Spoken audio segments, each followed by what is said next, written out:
Nothing feels quite as nice as being able to walk outside without a jacket after a long cold winter. It's been a whole year since I rode home from college for the first time, and nearly 4 months since my last recorded ride on Strava.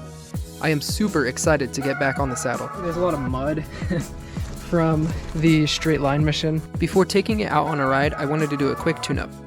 Really all I need to do is obviously get all the mud off, fix the brakes, tune them a little bit better. I haven't checked the derailing system for either of the cassettes, but after washing it, I'm gonna need to re-lubricate it, so should be pretty simple, pretty easy.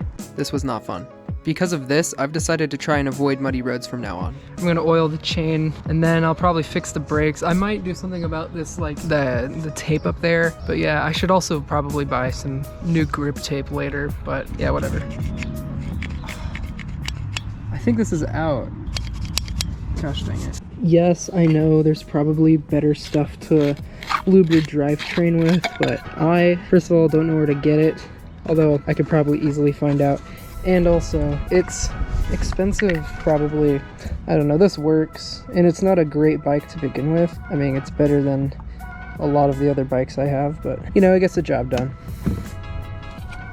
There's also tons of dirt in my chain. Honestly, I kind of hate doing this. I feel like I don't know what I'm doing. I mean, I really don't know what I'm doing. We'll see if that does well. I also always forget to not wear pink shirts.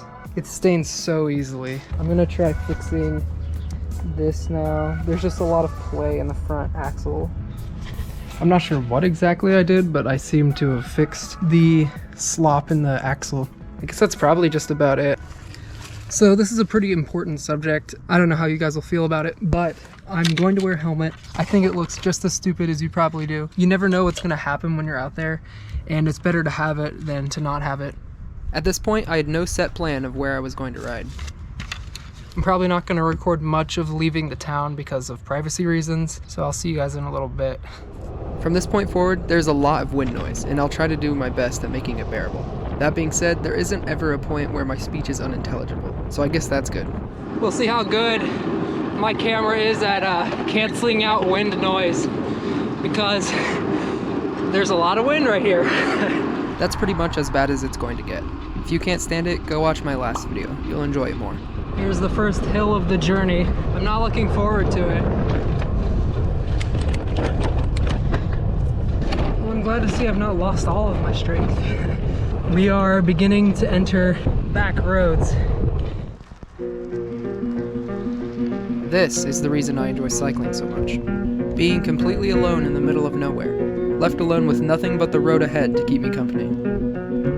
Finding tiny details in the scenery you'd never see while driving past. Having miles upon miles all to yourself. It's these things that create the sense of adventure that I crave. You know, it feels great to be out here. Once you're out of town and the terrain just gets a lot more flat, you really just start being able to just appreciate the scenery and enjoy the warm weather, you know. And though everything was still brown, I found the liminal scenery quite pleasing to ride through. I don't know why, I just always hate these set of 3 hills I'm going over right now. It's never terrible. I don't know, I've just always not liked them. Maybe it's the low visibility coming over.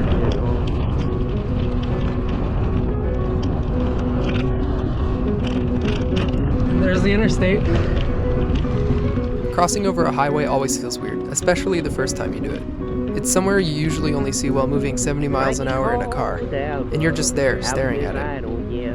If you don't come to the woman you love, gonna haul you out of here, my man. It's probably a good thing. And you done me wrong. This part is a lot flatter and a lot more clear. I'm not wearing very high-vis clothing. Hopefully, I'll be seen by cars. It's pretty windy out here. Usually I'd stop at a school to like maybe fill up my water or just have a break. School's in session right now. It's such a gorgeous day. Just drove back out to smoke my gun, let me see his Alberdine. He's my man. I still didn't have an exact route planned. I just kept going north. So I've decided, unless if I get somehow too tired to continue on this plan, I plan on going north until I get to, I think, 1200 north, then head west until I get to New Richmond. I'm not sure how long that'll be. I'm feeling really good. You're not supposed to do this because it's dangerous to have your arms out here like this, but it's a lot more comfortable. It's just a lot harder to steer. Here's another risky maneuver. I'm gonna try to change sprockets on my front cassette, but it's really sensitive, and if I do it wrong, there's a chance my chain will slip off. So just gonna have to, there we go, I got it in. So now I'm going much faster. Looking at my speed data through this section, I was actually averaging 20 miles an hour here, which is pretty fast for me. I clearly had a bit of a tailwind. This will all change as soon as I turn west. It looks like it's 1100 north, so it's a mile off. Here we go.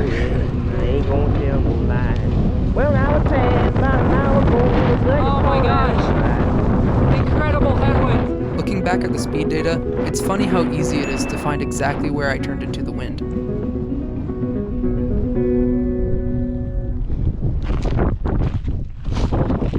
This right here is one of my favorite spots in the whole county.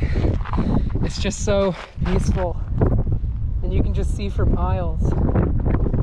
Uphill and headwind is the worst combination. Oh man, my legs.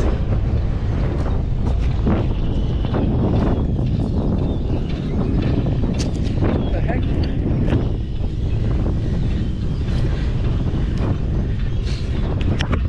There's like a whole ton of birds in that tree. They're so loud. Beautiful scenery. Picturesque old barn on the hill. See what I mean? It's just the best place to ride. So if I were headed to Lafayette, or I guess Purdue's campus, this would be about the halfway point. As I turned south, I expected the wind to die down a bit, but it didn't. I'm going to be fighting a pretty strong headwind for the rest of the journey. Despite initially not knowing how far I was going to ride, I happened to bring just the right amount of water. 1 bottle for the way up, 1 bottle for the way back. Love that view.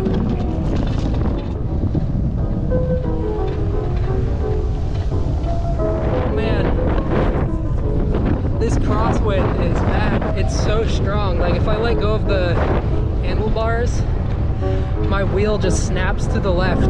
My front wheel is just acting like a sail.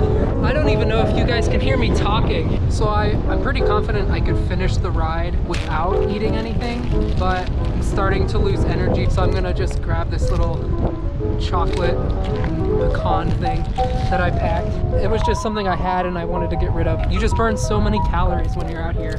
According to Strava, I burned around 1,000 calories on this trip, which I found pretty neat. There's a ton of trees over here. What the heck? They're all gone. Interesting. I'm just about to complete the loop and rejoin back on 100 West. It kind of feels like the beginning of the end, you know? This is also the point where my butt gets really sore. I'm wearing my cycling shorts underneath my pants, but they're not very good cycling shorts. They're like $50 to $60. My seat's also really bad. It's probably going to be the next purchase I'm going to make for my bike. As I rejoin 100 West, I once again have to face the bulk of the headwind.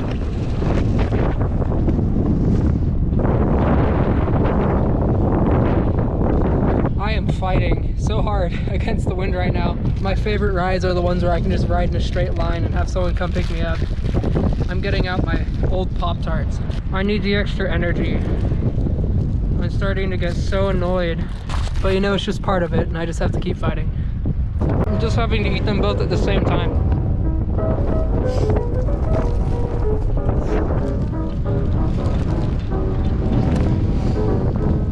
It's so crumbled up because it's so old. I'm just dropping most of it. I never remember how satisfying it is to eat while riding. I feel a lot better now.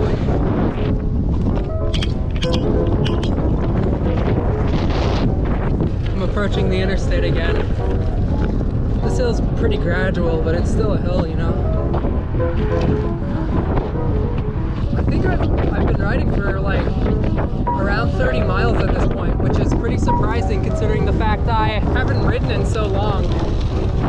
I don't feel too tired. I definitely feel like I've ridden 30 miles though. Hills. They're not terrible though. Not the ones like that.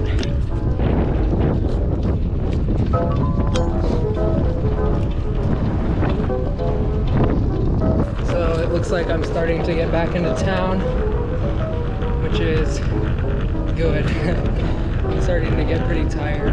My legs are just a little sore. I'm also pretty hungry. Every food I think about, I'm just like, yeah, I could go eat that right now.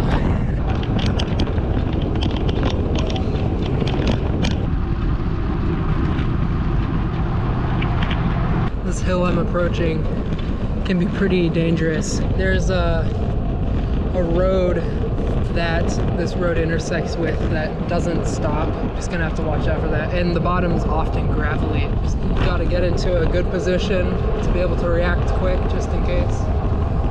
Hands on the brakes.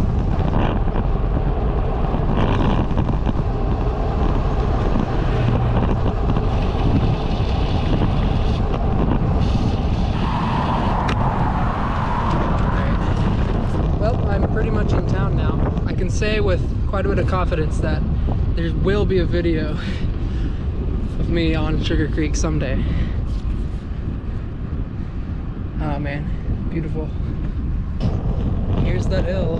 Not in my lowest gear yet, but I will be. Turning right.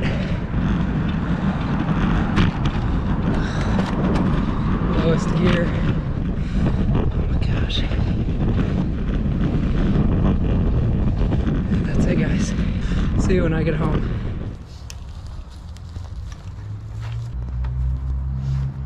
I'm finally home.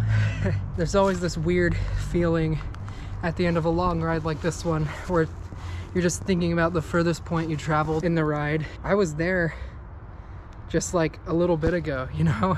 I have nothing to prove that except for the footage on my camera and I guess tracking data on my phone. So it looks like I rode 32.6 miles and my average speed was 12 miles an hour, which is actually pretty good for the fact that I haven't ridden in forever. Well, I hope you enjoyed today's video. Leave a like and subscribe if you're not already. In the comments, let me know where you want to see me ride next. I'll leave a map here and I'll highlight some points on it. And if you're in my area and you're interested in doing this sort of thing, feel free to hit me up on Twitter or something. I'd be happy to show you the ropes. Anyway, thank you guys for watching.